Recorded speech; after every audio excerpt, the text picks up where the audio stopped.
کہ جانے والا آپ سے راضی رہے، اور آپ جانے والے کو دو کاموں میں یاد رکھیں، ایک کا نام ہے دعا اور ایک کا نام ہے صدقات۔ جیسے سرکار ختمی یہ مرتبہ صلی اللہ علیہ وآلہ وسلم کی روایت فرماتے ہیں ارحموا موتاکم، اپنے میتوں پر رحم کیا کرو، بالصدقہ والدعا۔ یا وہ دو جملے جو جناب سیدہ فاطمہ الزہرا سلام اللہ علیہا نے مولائے کائنات سے وصیت میں ارشاد فرمائے تھے کہ میرے چچا کے بیٹے، اے حسن کے بابا، میرے دفن کیے جانے کے بعد آپ میری قبر پہ ضرور آئیے گا، اور دو کاموں میں مجھے یاد رکھیے گا۔ پہلا کام دعا اور دوسرا کام تلاوت قرآن مجید۔ جتنا بھی ممکن ہو اپنے گھر سے بیٹھ کر ایصال ثواب کا عنوان، قبرستان میں جا کر یہ اپنے مقام پر کہ آج قبرستان میں جانے والا کچھ ایسے اعمال انجام دے رہا ہے کہ جن کا تعلق ثواب سے نہیں ہے، محبت سے ہو سکتا ہے مگر ثواب سے نہیں۔ گلاب کے پھولوں کو قبر میں ڈال دینا محبت کی علامت ہو سکتی، اچھا لگتا ہے لیکن تعلق ثواب سے نہیں ہے۔ ثواب سے تعلق کہ انسان سرہانے کھڑا ہو جائے اس طریقے سے کہ قبلہ رخ ہو، یعنی جس طرف مرحوم کا چہرہ اس طرف آپ کا چہرہ، پھر سرہانے کھڑے ہو کر الحمد کی تلاوت، سورہ انا انزلنا 11 مرتبہ، سورہ اخلاص 3 مرتبہ، آیت الکرسی 1 مرتبہ، سورہ ملک 1 مرتبہ، سورہ یاسین 1 مرتبہ۔ الگ الگ روایتوں نے یہ تمام تر تلاوت کے ثواب کو بیان کیا۔ رہا مسئلہ پانی کے چھڑکنے کا، تو پہلی مرتبہ تو پانی چھڑکنا مستحب قرار دیا گیا، البتہ بعد میں پانی کا چھڑکنا مستحب قرار نہیں دیا گیا، آپ چھڑک سکتے، کوئی حرج نہیں۔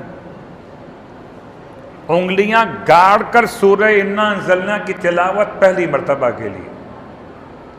اور بعد میں بار بار جانے والوں کے لیے تو خالی قبر پر ہاتھ رکھ کر بھی فاتحہ پڑھ لینا کافی۔ یہ اپنے اپنے انداز سے انسان ثواب کو حاصل کر سکتا۔ صرف ایک جملہ اگر آیت الکرسی پڑھ کر آپ نے ایصال کیا تو پورے قبرستان میں جتنے بھی لوگ ہیں پروردگار سب کو بخش دیتا ہے۔ آیت الکرسی پڑھ کر اگر آپ نے ایصال ثواب کیا تو یاد رکھیے قبرستان میں جا کے ملاقات کا ایک انداز ہے، ہم نہیں دیکھتے اہل قبور کو مگر اہل قبور ہم کو دیکھتے اور ہماری آواز بھی سنتے۔ امام جعفر صادق علیہ السلام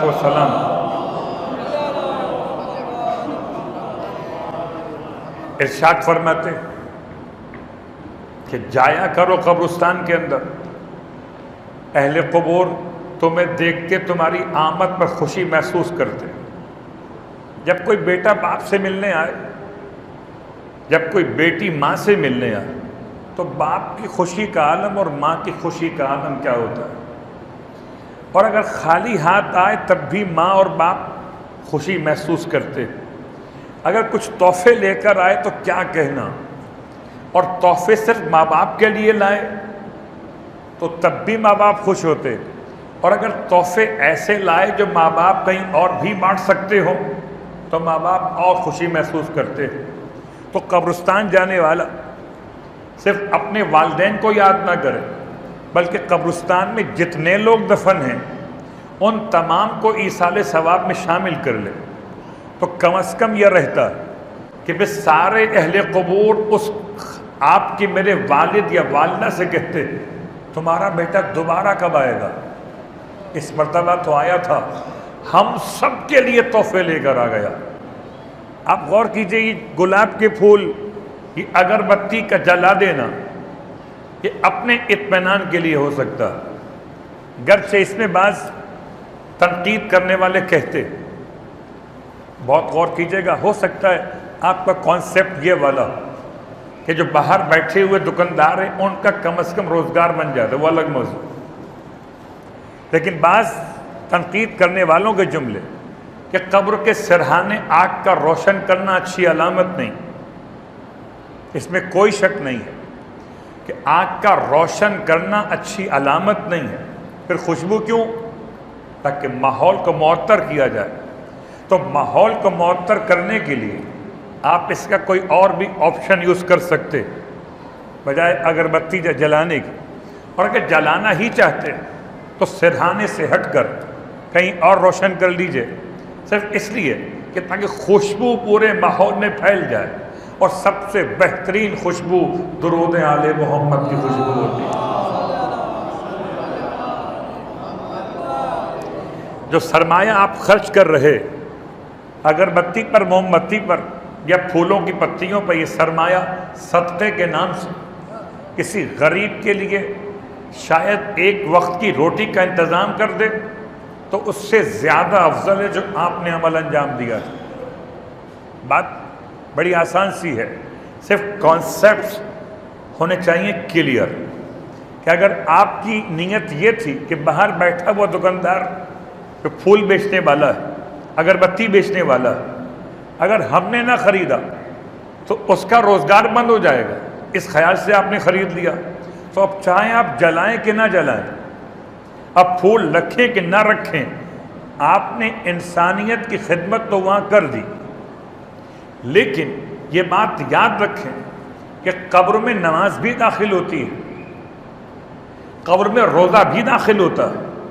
قبر میں حج بھی داخل ہوتا ہے، اور سب سے اہم ترین جملہ جو امام نے ارشاد فرمایا اپنے انتقال کر جانے والوں کے لیے، صدقہ، اور اسی صدقے کے جملے کو سرکار ختمی یہ مرتبہ صلی اللہ علیہ وآلہ وسلم اس طرح سے بیان فرمایا، ایک روٹی کا لقمہ، ایک روٹی کا لقمہ بھی صدقہ ہے، ایسا لقمہ جسے آپ نہ کھانا چاہیں، کسی حیوان کے آگے ڈال دیا جائے۔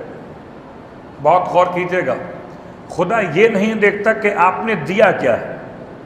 خدا یہ دیکھتا ہے کہ آپ نے کس نیت کے ساتھ دیا ہے۔